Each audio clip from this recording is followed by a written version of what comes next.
अस्सलाम वालेकुम। हमने पहले जो चैप्टर पढ़ा है, चैप्टर नंबर 1, उसमें हमारे 2 लेक्चर्स कवर हुए हैं, जिसमें मैंने आपको काइंड्स बताई हैं और उसके कैरेक्टरिस्टिक्स ऑफ अ कॉन्ट्रैक्ट और बेसिक जो इंट्रोडक्शन है सब्जेक्ट का भी और लॉ से रिलेटेड जो बेसिक सी बातें हैं वो हमने डिस्कस की हैं। आज हम जो टॉपिक स्टार्ट करेंगे उसका नाम ऑफ़र है। मैंने आपको पहले भी बताया था कि जो कॉन्ट्रैक्ट के एसेंशियल्स हैं उसका हर एसेंशियल पे एक चैप्टर है। मतलब हमने बेसिक बेसिक सी मैंने आपको आइडिया एक दिया था जब हमने वो एसेंशियल्स ऑफ द कॉन्ट्रैक्ट को डिस्कस किया था। तो अभी हम एक-एक एसेंशियल पे हम थोड़ा डिस्कस करेंगे, डिटेल में बात करेंगे, ठीक है? तो उसमें सबसे पहला जो कॉन्ट्रैक्ट के एसेंशियल्स में पॉइंट था दैट वाज़ ऑफर। इस ऑफर पे हम डिटेल में बात करेंगे, इसको अंडरस्टैंड करेंगे, इसके एसेंशियल्स देखेंगे और इसकी जो इम्पोर्टेंट बातें हैं उनको हम देखेंगे और अंडरस्टैंड करने की कोशिश करेंगे। ऑफर क्या होती है? इसका क्या पर्पस होता है? ये सारी चीज़ें हम सारे एसेंशियल्स इसके जो क्या चीज़ें क्रिटिकल एलिमेंट्स हैं जो जब आप उसको कंसोलिडेट करें तो वो फिर एक फॉर्म करते हैं एक ऑफ़र को, यानी कि वो उन कौन से की एलिमेंट्स हैं जो कि एक ऑफ़र को ऑफ़र बनाते हैं। अदरवाइज़ एक वो ऑफ़र नहीं कहलाती, वो प्रॉमिस भी को उसको कहा जा सकता है। तो ये चीज़ें हम डिस्कस करेंगे इस वाले चैप्टर नंबर 2 भी है ये और आपका लेक्चर 3 है 3rd वीक का। तो देखते हैं हम इसको कहाँ तक कवर करवाते हैं। सबसे पहले जब आप ऑफर की बात करें तो offer is an agreement arises when an offer is made by one person and is ये एक बेसिकली एक प्रपोजल है। एक बंदे ने एक चीज प्रपोज की, एक ऑफर, एक एक इंटेंशन, एक विलिंगनेस प्रपोज की कोई काम करने की एंड इज एक्सेप्टेड। देखो, प्रपोजल में और में यही फ़र्क है, प्रपोजल और ऑफर में ये फ़र्क है कि प्रपोजल में दूसरी साइड से एक्सेप्टेंस नहीं होती, लेकिन जो ऑफर है इसमें बोथ पार्टीज, एक बंदे ने अगर प्रपोज किया है तो दूसरे ने उसको एक्सेप्ट किया है, तो दैट मीन्स कि एक ऑफर बनती है। फिर इसमें 2 एलिमेंट्स कंसीडर किए जाते हैं। An offer itself does not create a legal relationship. A legal relationship arises only when an offer is accepted, ठीक है? तो लीगल रिलेशनशिप तभी आप कहेंगे कि जब आपकी ऑफर एक्सेप्ट की जाएगी, यानी कि उसमें एक्सेप्टेंस का एक प्रपोजल और एक्सेप्टेंस मौजूद है अगर, that will form a legal relationship. लेकिन अब ये कह दें कि प्रपोज करना भी, मतलब ये साइमल्टेनियस सिनोनिम्स है ना, तो एक जैसे लगता है कि प्रपोज करना और ऑफर करना एक ही बात लगती है, लेकिन इसमें टेक्निकल थोड़ा-सा डिफरेंस है कि अगर आपने लीगैलिटी की तरफ जाना है और अगर आपने एक टर्म को, एक कॉन्सेप्ट को एज़ अ लीगल तौर पे कंसीडर करना है, तो उसमें वो तब उसको लीगल, यानी कि कोर्ट ऑफ लॉ उसको तब मानेगा ऑफर को और उसको तब डील किया जाएगा और उसकी रेमेडी आपको तब दी जाएगी कि अगर दूसरी तरफ पार्टी ने भी, आपने तो ऑफर किया, तो अगर अगली पार्टी ने उसको एक्सेप्ट भी किया है, तो फिर इसका मतलब ये है कि इसकी एक लीगल रिलेशनशिप एस्टेब्लिश हुआ है ऑफर एंड एक्सेप्टेंस की बेसिस पे। ठीक है, एक एग्रीमेंट होता है। एग्रीमेंट में आप ये देखते हैं कि आपने, आपकी ऑफर भी मौजूद है और एक्सेप्टेंस भी मौजूद है, ठीक है? Offer is like a proposal, willingness आप शो करते हैं कि आप कुछ काम या कोई एक्टिविटी या कोई ट्रांज़ैक्शन करना चाहते हैं और अगर दूसरी तरफ से एक्सेप्टेंस भी आ जाए, तो दैट मीन्स कि ये आपका ऑफर के एलिमेंट्स कंप्लीट हो गए हैं और एग्रीमेंट एक क्रिएट हो गया है। जब एग्रीमेंट क्रिएट हो जाता है तो इसका मतलब है कि वो लीगल रिलेशनशिप आपका डेवलप हो गया और आप, यानी कि लीगल रिलेशनशिप बताने से मुराद ये है कि उसको कोर्ट ऑफ लॉ में लेके जाया जा सकता है। कोर्ट में आप उसके अगर वो लेट्स सपोज कोई भी फ्यूचर में ऐसी डिस्प्यूट राइज होती है तो उस पे केस फाइल किया जा सकता है। तो ये बेसिक बेसिक सी बातें हैं। अब अगर हम इसकी डेफिनेशन देखें as per the contract act, जो कि आपका बताता है, वो ये कहता है कि ये थोड़ी लीगल लैंग्वेज है। When a person signifies to another his willingness to do और to abstain from doing. Proposal ये नहीं होता कि हम ये काम करेंगे, हम ये ट्रांजैक्शन करेंगे, to abstain from doing anything, किसी काम से मना करने को भी आप कह सकते हैं कि हम उसका भी एग्रीमेंट किया जा सकता है कि हम ये काम दोनों parties, party A and party B ये काम नहीं करेंगे। एब्सटेन का मतलब होता है रुक जाना, किसी चीज से, किसी काम को करने से रुक जाना, with a view to obtaining the asset of that other party, यानी कि किसी दूसरी पार्टी की असेंट का मतलब होता है उसकी रजामंदी, उसका कंसेंट टू सच एक्ट और एब्सटेनेंस। एब्सटेनेंस एब्सटेन का ही फर्दर वो नाउन है जिसमें आप ये कहते हैं अगले बंदे को, यानी कि इसका उर्दू मतलब एग्जैक्ट ये है इज्तनाब करना, किसी चीज़ से रोकना, कि हम कुछ काम करेंगे या किसी काम को नहीं करेंगे। तो आप जो अपनी विलिंगनेस शो करते हैं और दूसरी पार्टी से आप उसकी एक्सेप्टेंस लेते हैं, उसका कंसेंट लेते हैं, तो इसका मतलब ये होता है कि आप लेने के लिए इंटेंड कर रहे होते हैं, तो इसका मतलब ये होता है कि आप प्रपोज कर रहे हैं, आप ऑफर कर रहे हैं, ठीक है? तो हमने 2 बातें इसमें देखी। पहली चीज़ तो ये अपनी विलिंगनेस आप शो करें किसी काम को करने के लिए या किसी काम से रोकने के लिए। पर्पज़ ये है कि दूसरे बंदे की एक्सेप्टेंस आपको हासिल हो, उस काम को करने या रोकने, जिस जो भी पर्पज़ है आपका, जिस भी पर्पज़ के लिए आप ट्रांज़ैक्शन करेंगे, इसको आप कह रहे हैं ये प्रपोज़ल है, ठीक है? तो यही बात हमने यहाँ पे इसको हमने 2 पार्ट्स में डिवाइड कर दिया कि offer consist of the following 2 parts. Offer और हम प्रपोज़ल को एक सिनोनिम के तौर पे ले रहे हैं कि offer consist of the following 2 parts, it must show the willingness of the offerer to do और नॉट डू। यानी कि अगर मैं ऑफर कर रही हूँ किसी ट्रांज़ैक्शन के, मैं आपके साथ कोई एग्रीमेंट करना चाहती हूँ और मैं आपको कोई ट्रांज़ैक्शन ऑफर कर रही हूँ, तो वो मैं मेरी विलिंगनेस है बेसिकली कि मैं विलिंग हूँ किसी काम को करने के लिए और किसी काम से रुकने के लिए, और मैं आपको भी उसमें इन्वॉल्व करना चाह रही हूँ और आपसे कंसेंट ऑब्टेन करना चाह रही हूँ। तो इसका इसका मतलब है कि ये 2 एलिमेंट्स इन्वॉल्व हैं, मेरी विलिंगनेस और आपका consent, 2 parties, party A and party B, ठीक है? फॉर एग्ज़ाम्पल अब देखो, जैसे A offers to sell his watch to B for rupees 100। अब मेरी विलिंगनेस है कि मैं ये वॉच सेल करूँ और बी जो है वो ये वॉच परचेज़ करे, तो मैं मेरी विलिंगनेस, और अगर बी जो है इसको एक्सेप्ट, उसकी एक्सेप्टेंस मुझे चाहिए। अभी उसने की नहीं है, जब वो एक्सेप्टेंस कर लेगा तो दैट मीन्स ये एग्रीमेंट हो गया। अभी उसकी एक्सेप्टेंस मुझे चाहिए और विलिंगनेस मेरी ऑलरेडी मौजूद है, तो दैट मीन्स ये एक ऑफ़र की जा रही है टू बी, मेरी तरफ से, ऑफरर की तरफ से। जो ऑफ़र करने वाला होता है वो ऑफरर होता है, जिसको ऑफ़र की जा रही होती है वो ऑफरी होता है, ठीक है? उसके बाद हम आ जाते हैं essentials of a valid offer. हमने वैलिड, वॉइडेबल और वॉइड का जो कॉन्सेप्ट था वो एक दफ़ा पहले भी स्टडी किया है और आई होप कि वो आपको याद होगा। तो इसमें यही बात है, जो एसेंशियल्स हैं, जैसे हमने कॉन्ट्रैक्ट के एसेंशियल्स पढ़े, इस तरह ही हम ऑफर के एसेंशियल्स पढ़ेंगे। इसी तरह हर टॉपिक को जो हम स्टडी करेंगे उसके एसेंशियल्स हम पढ़ेंगे। एसेंशियल से मुराद यानी कि वो ज़रूरी बातें जो एक कॉन्सेप्ट की को बिल्ड करने में, फॉर एग्जांपल ऑफ़र मैं कर रही हूँ, तो ऑफ़र में मुझे क्या-क्या चीज़ें ज़रूरी हैं जो अगर होंगी तो ऑफ़र ऑफ़र है, अदरवाइज़ वो ऑफ़र नहीं कहलाती। उसको ऑफ़र अगर नहीं कहलाएगी तो क्या फ़र्क पड़ जाएगा? उसका फ़र्क ये पड़ेगा कि जब फ्यूचर में कोई एग्रीमेंट में कोई डिस्प्यूट अराइज़ होगी, कोई केस फाइल होगा, तो कोर्ट उसे ट्रीट नहीं करेगा अदरवाइज़, अगर ये सारे एसेंशियल्स में से कोई एक भी एसेंशियल मिसिंग है। तो पर्पज़ ये है आपको पढ़ाने का कि आपको पता हो एसेंशियल्स ऑफ वैलिड ऑफ़र क्या होते हैं, ताकि आपको इन चीज़ों इसमें से कोई चीज़ आप से ओवरलुक ना हो जाए जब आप ऑफ़र बना रहे हों या आप अपना कोई कॉन्ट्रैक्ट या एग्रीमेंट डिज़ाइन कर रहे हों, ठीक है? अब देखते हैं क्या-क्या एसेंशियल्स हो सकते हैं वैलिड ऑफ़र के। सबसे पहले है एक्सप्रेस और इम्प्लॉइड।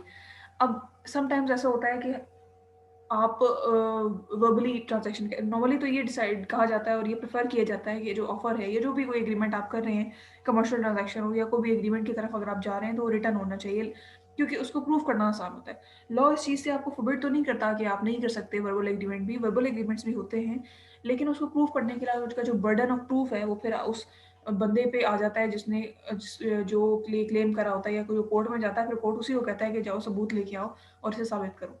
तो बहुत मुश्किल हो जाता है वो उसको प्रूव करना। इसलिए लिखा किया जाता है कि रिटन हो। अब यही बात, इस पहले एसेंशियल भी यही हमें बताता है कि या तो ऑफ़र एक्सप्रेस हो सकती है या इम्प्लाइड हो सकती है। एक्सप्रेस क्या मतलब, एक्सप्रेस का मतलब होता है रिटन, ठीक है? रिटन हो सकती है, यानी कि वर्ड्स में हो सकती है। वर्ड्स में मतलब ये हो सकती है कि लेट्स सपोज़ आप रिटन लिख के दे रहे हैं, आप उसे वर्बली आप बता रहे हैं कि मैं ये चाहता हूँ कि मैं अपनी घड़ी बेचूँ, तो आप कैसे खरीदना चाहते हैं? यानी कि मैं उसकी एक्सेप्टेंस लेना चाह रही हूँ, मैं उसे अपनी विलिंगनेस शो कर रही हूँ टू सेल माय वॉच। तो ये रिटर्न भी हो सकती है, वर्ड्स किस फॉर्म में हो। लेट्स सप अगर कोई ऑफ़र वर्ड्स की फॉर्म में, बेशक लिख के आप उस अगले बंदे को तक पहुँचाएँ या बेशक बोल के अगले बंदे तक पहुँचाएँ, अगर वो वर्ड्स की फॉर्म में हो रही है जिसमें आप की कम्युनिकेशन हो रही है, उसे वर्बली हो रही है या by through black and white हो रही है, तो दैट मीन्स कि ये एक्सप्रेस है। इम्प्लाइड जो ऑफ़र होती है उसमें आप अपने एक्शन या अपने कंडक्ट के ज़रिए, अपने किसी जेस्चर के थ्रू ये शो करते हैं कि आप कोई ऑफ़र करें। फॉर एग्ज़ाम्पल, एक तो चीज़ ये हो जाती है ना कि मैंने आपको वर्बली बोल दिया कि मैं कोई चीज़ सेल करना चाह रही हूँ। एक सिनेरियो ये हो सकता है कि जिसमें आप ये कहते हैं, आप अपनी कंडक्ट के थ्रू, अपने जेस्चर के थ्रू शो करते हैं कि आपने जो है वो ऑफ़र करनी है। अब इसकी एग्ज़ाम्पल क्या हो सकती है जेस्चर की? फॉर एग्ज़ाम्पल, जेस्चर में अगर हम देखें तो इसकी एग्ज़ाम्पल लेट्स सपोज़ हम अच्छा, तो मैं बता रही थी कि एक्सप्रेस और एम्प्लॉयड ऑफ़र के बारे में, और वो ये एक्सप्रेस की तो हमने डिस्कस की, एग्ज़ाम्पल मैंने यहाँ पे दी भी हुई है। एम्प्लॉयड ऑफ़र क्या हो सकती है? एम्प्लॉयड ऑफ़र की एग्ज़ाम्पल ये हो सकती है कि फॉर एग्ज़ाम्पल देखो, एक बस है, अगर वो मतलब जब बसेस के रूट होते हैं, फॉर एग्ज़ाम्पल जैसे अगर हम ये देखें, मरी रोड से बस आपकी चलती है, शमशाबाद से अगले स्टॉप पे जाती है, 6 रोड या फैज़ाबाद स्टॉप तक जाती है। तो एक बस है, वो आके खड़ी होती है उसी रूट पे, तो आप उस बस पे बैठ जाते हैं और बैठ के आप कहें कि मुझे तो अपारा जाना है, लेट्स सपोज़, तो this is not the thing ना। अगर बस आके खड़ी हो रही है वो और उसका रूट वही है और डेली आती है वहाँ पर, तो इसका मतलब है कि ये इम्प्लाइड ऑफर है कि if you want to go then come and sit and pay the fare, जो भी आपको कराया है वो आप दें, और अगर आपने नहीं जाना तो ना बैठें। तो ये जो है वो एक इम्प्लाइड ऑफर है बस की जानिब से कि भाई अगर आपका ये आप इस रूट पे जाना चाहते हैं, आपने इस फैजाबाद तक जाना है या 6 रोड तक ड्रॉप होना है, तो आप आके बैठ जाएं, उसका किराया उसके मुताबिक दे दें। तो this is basically implied offer. उसके बाद देखते हैं अगला जो एसेंशियल है वो ऑफर का, वही कहता है कि an offer must be made in order to create legal relations otherwise there is no agreement. Legal relation का क्या मतलब है कि एक कमर्शियल ट्रांजैक्शन, कमर्शियल नेचर इसमें होनी चाहिए। फॉर एग्जांपल आपका भी फायदा, मेरा, मुझे भी अपना फायदा हो, मेरा अपना इंटरेस्ट हो, आपका अपना इंटरेस्ट है। मेरा इंटरेस्ट क्या है कि मुझे पैसे चाहिए, आपको इंटरेस्ट क्या है, आपको गाड़ी चाहिए। तो ये कमर्शियल ट्रांजैक्शन है जिसमें दोनों का बेनिफिट है। अब ये एग्जाम्पल जैसे कि यहाँ पे लिखी हुई है कि A invites B to dinner and B accept the invitation. तो ये सोशल ट्रांजैक्शन है, ये सोशल केस है, ये कोई बिजनेस ट्रांजैक्शन नहीं है, ठीक है। तो दिस इज द थिंग, इसमें ये सोशल एग्रीमेंट है sort of. Definite and clear, इसका मतलब ये है कि एक ऑफर जो आपको की जा रही है वो डेफिनेट एंड क्लियर हो, आपको पता हो कि आपने को क्या चीज़ चाहिए। अब सपोज जैसे गाड़ी में बेच रही हूँ, तो मैं ये क्लियर हूँ इस बात में कि गाड़ी जो है वो उसकी स्पेसिफिकेशंस क्या है, गाड़ी का मॉडल क्या है, चेसिस क्या है, कलर क्या है, उसका जो है वो मॉडल क्या है। तो हर चीज़ की क्लैरिटी होनी चाहिए। ऐसा ना हो कि मैं उसको बताऊँ कि इसका कलर रेड है लेकिन मैं बेचूँ तो कुछ और हो, मैं उसको कुछ और बताऊँ, जब मैं उसके पास चीज़ पहुँचे तो वो कुछ और हो। अगर टर्म्स ऑफ एंड कंडीशन जो हैं वो ऑफर की क्लियर नहीं है, मैंने आपको स्पेसिफिकेशंस ठीक नहीं बताई, तो इसका मतलब है कि वो ऑफर वैलिड नहीं है, ठीक है। अब जैसे एग्जांपल हम देखते हैं कि A has 2 motorcycles, he offers to sell 1 motorcycle to B. अब 2 मोटरसाइकिल हैं और वो कह रहा है कि मैं तुम्हें एक बेच दूंगा। तो ये दिस इज नॉट क्लियर, उसे बताना चाहिए कि कौन सा मोटरसाइकिल है, उसकी क्या प्राइस है, उसकी क्या स्पेसिफिकेशन है, किस मॉडल का है, क्या उसकी वो है, वेयर एंड टेयर क्या है, सब चीज़ें उसको क्लियरली बतानी चाहिए। अगर ये क्लियर नहीं है कि कौन सा मोटरसाइकिल, उसको वो समझ रहा हो कि उसको जो है 1 to 5 मिलेगा, वो उसे वेस्पा दे दे, तो this is not the valid answer, ठीक है। तो ये भी ज़रूरी है कि आपकी ऑफर जो है वो डेफिनेट हो, क्लियर हो। तो अगर इसमें कोई भी एम्बिग्विटी होगी, वेग होगी, तो वो एक्सेप्टेबल नहीं है, वो उसका मतलब है कि वो लैक करिए एक critical essential of the offer. उसके बाद नेक्स्ट देखते हैं, नेक्स्ट जो इसका असेंशियल है वो क्या है, invitation to offer. Invitation to offer का क्या मतलब है, देखो, एक होती है विलिंगनेस शो करना कि मैं ये जो है वो चीज़ बेचना चाह रही हूँ, मेरी विलिंगनेस है और आपका कंसेंट मैंने लेना है, ठीक है। एक चीज़ ये होती है कि अगले बंदे को इनवाइट करना कि वो जो है मतलब वो ऑफर करे इस बारे में। फॉर लेट्स सपोज इसकी एग्जांपल मैं बताती हूँ। मतलब मैं ये जो है अपनी विलिंगनेस शो नहीं कर रही, मैं इनवाइट कर रही हूँ, मैं इनविटेशन दे रही हूँ कि मैं विलिंग कर हूँ डील करने के लिए टू एनी अदर पर्सन जो मेरे साथ डील करने के लिए, ये ट्रांजैक्शन करने के लिए तैयार हो। नो, देखो इस चीज़ को समझने की ज़रूरत है। देखो एक तो ये चीज़ है ना, ऑफर में मैंने ये बताया है कि I am willing to sell my car and I just need a consent from the other party के who is willing to buy my car, ठीक है, एक तो ये। लेकिन इनविटेशन टू ऑफर जो एसेंशियल है वो नहीं होना चाहिए। उसका मकसद मतलब ये है कि ऐसा ना हो कि मैं ऑफर तो कर रही हूँ और मैं इनवाइट कर रही हूँ दूसरी पार्टी को कि तुम क्या ये खरीदना चाहते हो मेरे से, इस तरह की ऑफर। इनविटेशन नहीं मैंने देना, मैंने किसी को इनवाइट नहीं करना। मेरी offer is standard general offer, is for everyone. मैं किसी पर्टिकुलर जो कस्टमर है या किसी को इनविटेशन नहीं भेज रही कि आप कबूल कर लें तो ठीक है, नहीं है तो नहीं, ऐसा नहीं है। मैं उसे इन्फॉर्म नहीं कर रही, मेरा पर्पज़ इन्फॉर्म करना नहीं है, मेरा पर्पज़ है अगले बंदे से उसका कंसेंट लेना। यानी कि I M clear on my purpose कि मैं बेचना चाह रही हूँ अपनी कार या अपनी कोई भी प्रोडक्ट या कोई भी मैं ट्रांजेक्शन में करना चाह रही हूँ इस पार्टी से। ऐसा नहीं है कि आपका दिल है तो कर लें या नहीं है तो ना करें। हाँ, वो रिफ्यूज़ कर दे तो ये अलग बात है, but my intention is not to invite somebody. My intention is to get the consent and I am 100% willing to sell my product or do the transaction, whatever commercial transaction I want to do. For example जैसे देखो auction में होता है, auction में क्या होता है कि आप एक चीज़ सेल कर रहे हैं, लेट्स सपोज कोई सामान है, ऑक्शन को आप ऑफर नहीं कहते। ऑक्शन में आप एक इश्तेहार लगाते हैं और आप जो भी बंदा जो है वो आए और इसकी ऑक्शन जो है वो सबसे बिड जिसकी कम हो उसको आप बेच देते हैं। तो आप ऑफर को और इनविटेशन को, ये दो अलग अलग कॉन्सेप्ट्स हैं। मतलब ऑलमोस्ट सिमिलर लगता है एकदम, आप देखें इसको विदाउट अंडरस्टैंडिंग, डीप अंडरस्टैंडिंग, तो ऐसा लगता है कि ये सेम चीज़ें हैं, लेकिन ये सेम नहीं है। मैं किसी को इनवाइट करने में आई एम नॉट श्योर, मैं इनवाइट कर रही हूँ कि कोई भी आके कर सकता है। मैं मेरी जो इंटेंशन है, मेरी जो विलिंगनेस है, ऑब्वियसली देखो, मैं एक ओपन एंडेड चीज़ तो नहीं कर रही ना। ऐसा तो नहीं है कि मैंने कोई कॉन्ट्रैक्ट करना है तो मैं किसी के साथ, फॉर एग्जांपल जैसे निकाह का कॉन्ट्रैक्ट है, तो मैं ये कह दूँ, मैं इनवाइट कर लूँ कोई भी आए और कर ले, ऐसा तो नहीं है। मैं इंटेंडेड हूँ, मैं विलिंग हूँ कि that particular party, that particular person जिसने मुझे मेरे काम है, जो मेरी रिक्वायरमेंट के मुताबिक है, उससे मैं ये प्रपोज करती हूँ, उससे मैं ये विलिंगनेस शो करती हूँ कि जैसे फॉर एग्जांपल मैंने अगर मेरी लेट्स सपोज कोई ट्रांजैक्शन है और कोई पर्टिकुलर कंपनी है जो कि एक्सेल करती है उस चीज़ में, तो मैं पूरी अपनी होमवर्क के साथ अपनी विलिंगनेस शो करूंगी उसको, और फिर उस कंपनी पे डिपेंड करता है कि वो अपनी एक्सेप्टेंस देती है, कंसेंट देती है या नहीं देती। बट फॉर द ऑफर, मेरी जो विलिंगनेस है, मेरा जो कंसेंट है, that is must be clear, उसमें कोई एम्बिगिटी नहीं होनी चाहिए। मैंने इन्वाइट नहीं करना किसी को, मैंने पूरी विलिंगनेस के साथ अगले बंदे को ये चीज़ प्रपोज करनी है और उसका कंसेंट लेना है, मेरी नीयत ये है। तो ये आई होप कि मैं इस बहुत ही सटल पॉइंट था, ये बहुत ही बारीक डिफरेंस था, इसको मैं क्लियर कर पाई होंगी। अगर कोई इस चीज़ में कन्फ्यूजन हो आपको बाद में लगे तो ये आपने मुझे बतानी है, फिर हम इसमें मजीद डिस्कशन करेंगे। लेकिन ऑक्शन की जो एग्जांपल है, that is the best example, कि ऑक्शन में आपका कोई एक इंटेंडेड कस्टमर नहीं होता जिसको आप अप्रोच कर रहे होते हैं। Auction is open for everyone, everybody. कोई भी आके आपसे आपकी जो भी, जबकि जिसकी bid सबसे लोएस्ट है उसको आप सेल कर देते हैं विदाउट एनी फर्दर जो है वो क्वेश्चनिंग, और जो भी आपकी अंडरस्टैंडिंग है, बस आपका पर्पज सेल करना होता है। उसके बाद देखो, अभी हमने पढ़ा इनविटेशन टू ऑफर, नेक्स्ट पे पॉइंट था स्पेसिफिक और जनरल।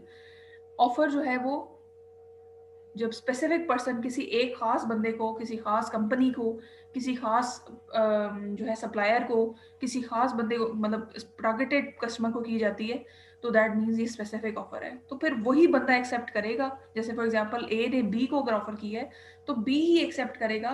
तो इसका मतलब है कि ये स्पेसिफिक ऑफर है। ऐसा नहीं है कि बी के बिहाव पे सी आगे गए कि वो मेरा भाई है और मैं एक्सेप्ट कर रहा हूँ, नो। अगर किसी पर्टिकुलर ग्रुप को की जा रही है तो उस ग्रुप को की एक्सेप्टेंस चाहिए। हाँ, लेकिन अगर एक ऑफर जनरल पब्लिक को की जा रही है तो वो फिर जनरल ऑफर है। अ जनरल ऑफर में be accepted by any person who fulfil, इसमें ऑप्शन की एग्जांपल भी आ सकती है। ठीक है। अगर मैं स्पेसिफिक ऑफर कर रही हूँ कि मैंने इस एक्स वाई जी कंपनी को मैंने ये चीज़ सेल करनी है, तो एक्स ये स्पेसिफिक ऑफर है। अगर मैं कह रही हूँ कि मैंने इश्तेहार दिया है कि मैं ये बाइक सेल करना चाहती हूँ, इसकी ये जैसे OLX पे, जैसे पार्क व्हील पे डिफरेंट इश्तेहार पोस्ट होते हैं, तो that is a general offer. ठीक है। और अगर मैं कहूँ कि मैंने बदर को अपनी गाड़ी सेल करनी है, तो दैट विल बी, और मैं उससे कंसेंट लेना चाहती हूँ, that will be a specific offer. ठीक। या अगर मैं ये कहूँ कि मैं जो है कॉर्पोरेट लॉ के सेक्शन ए में जो स्टूडेंट्स हैं उनको, उनमें से किसी को गाड़ी सेल करना चाहती हूँ, that also is a specific offer, वो कोई जनरल ऑफर नहीं है। हाँ, अगर मैं ये कहूँ कि कोई भी आए और ये गाड़ी मेरी खरीद सकता है, वो स्टूडेंट हो, टीचर हो, कोई भी बंदा हो, एनी वन जिसके पास इतने पैसे हैं और वो खरीदना चाहता है, तो वो मेरे से खरीद सकता है, तो इसका मतलब है कि ये जनरल ऑफर है। ठीक है। Communication of offer. An offer is valid only when it is communicated to the offeree. मैं एक ऑफर बदर को कर रही हूँ, तो अगर मैंने अपनी बात उस तक पहुंचाई नहीं, बाय फोन, वाया फोन मैं पहुंचाऊँ उसको बात, या लिख के, या टेक्स्ट करके, या बोल के बताऊँ उसको, मैंने, मेरी बात उस तक पहुंची ही नहीं है, तो इसका मतलब है कि ऑफर वैलिड नहीं है। ठीक है।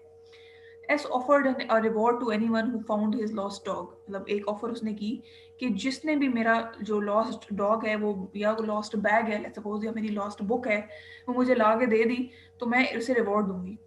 एफ जो है, उसने वो लॉस्ट जो उसकी चीज़ थी वो ला के, उसको रोड उसके हाथ लग गई, उसको उसने ढूंढ ली और उसको ला के दे दी, लेकिन उसे रिवॉर्ड का नहीं पता था। In this case F shall not be entitled to get the reward, क्योंकि एफ को पता ही नहीं था कि इस पे रिवॉर्ड है।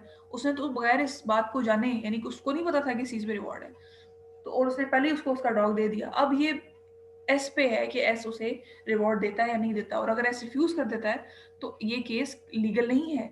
उसकी वजह ये कि एफ को तो कम्युनिकेशन ऑफ ऑफर हुआ ही नहीं था। अगर मैंने एक चीज़ कम्युनिकेट ही नहीं की उसको, अपने बायर को, और मैं कोई चीज़ सेल कर रही हूँ, मैं सेलर हूँ, मैंने कुछ चीज़ सेल करनी है, मैंने ऑफर किया है कि मैं ये फॉर एग्जांपल किसी एक अपने बायर को एक चीज़ सेल करूँगी और उसके बाद पहुंची नहीं, तो फिर ऑफर तो ना हुई ना, फिर वो ऑफर की कंडीशंस तो पूरी नहीं करती चीज़। फिर नेगेटिव ऑफर है। N offer must not contain negative condition. Negative condition क्या होता है कि आपने कोई मतलब ऐसी स्टेटमेंट दी कि अगर तुमने मुझे 5 दिन में रिप्लाई नहीं किया तो मैं समझूंगी कि तुमने ये ऑफर, मतलब मैं बदर से कहूँ कि अगर तुमने मुझे 5 दिन में जवाब नहीं दिया मेरे टेक्स्ट का तो मैं समझूंगी कि तुम गाड़ी खरीद रहे हो, और अगर फिर तुमने नहीं खरीदी तो फिर कोर्ट में तुम पे केस करके हर्जाना मैं दायर करूंगी, मुकदमा दायर करूंगी। तो ये वैलिड चीज़ नहीं है। मतलब आप ऐसे खुद से ऐसी नेगेटिव कंडीशन नहीं लगा सकते। तो ये इस सेंटेंस में आती है, ठीक है। नेगेटिव कंडीशन लगाने से इससे अल्टीमेटली हो क्या रहा है कि जो मैं एज अ सेलर बायर को एक तरह से एक एक ऑफेंसिव पोजीशन में लेके आ रही हूँ, उसको एक सॉर्ट ऑफ इनसिक्योर पोजीशन में लेके आ रही हूँ। तो this is not a valid offer as per the contract act 1872। फिर conditions of offer. An offerer may include any condition in his offer. There is no contract unless all the conditions of the offer are accepted.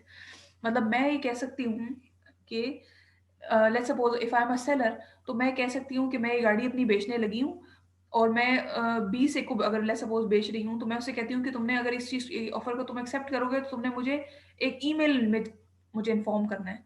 तो अगर ये condition मैंने लिखी हुई है और मैंने उसे बता दी है पहले, और अगर वो मुझे रिप्लाई ऑफ मेल के थ्रू नहीं करता तो मैं उसे रिजेक्ट कर सकती हूँ, मैं उसकी एक्सेप्टेंस को रिजेक्ट कर सकती हूँ कि भाई तुम्हारी एक्सेप्टेंस मैं तुम्हें नहीं बेचती। ठीक है, तो ये भी चीज़ होती है। क्रॉस ऑफर्स क्या होती हैं? When two parties make similar offers to each other without having knowledge of others offer, it is called cross offer। कैसे? फॉर एग्जाम्पल कि मैं जो हूँ ईमान को लिखूं कि मैं जो है आपको 1 लाख रुपए में ये कपड़े बेच रही हूँ, और दूसरी तरफ जो है वो ईमान मुझे कहे कि मुझे ये ड्रेसेस चाहिए 1 लाख रुपए में। तो ऐसा नहीं होता, मतलब वही सेम कंटेंट है जो मैं बेच रही हूँ, मैंने ऑफर ड्राफ्ट की है, उसी को खरीदने के लिए उसने जो है वो ऑफर ड्राफ्ट कर दी है। तो ये क्रॉस ऑफर होती है। ये ऐसे नहीं हो सकता। ठीक है, तो ये चीज़ एक्सेप्टेबल नहीं होती। ये बहुत ही रेयर कॉन्सेप्ट है वैसे क्रॉस ओवर का, लेकिन स्टिल आपकी नॉलेज में होना और आपको जानना इस चीज़ का ज़रूरी है। तो आई होप कि मैं इस इन कॉन्सेप्ट्स को, ये 9 के 9 जो एसेंशियल्स हैं ऑफर के, मैं कम्युनिकेट कर पाई होंगी। इस वीडियो को, ये जो भी मैंने लेक्चर शेयर किए हैं, जो भी बातें मैंने डिस्कस की हैं, इसको आप ध्यान से सुने। इसमें अगर कोई चीज़ आपको समझ में नहीं आती तो आप मुझे बताएं। इंशाल्लाह वीक 4 में हम अपनी क्लास रेगुलर रखेंगे जूम लाइव सेशन में। तो अगर कोई प्रॉब्लम हो या कोई चीज़ समझ ना आए तो फिर आपने मुझसे पूछनी है, ठीक है। तो अपना ख्याल रखें, खुदा हाफिज़।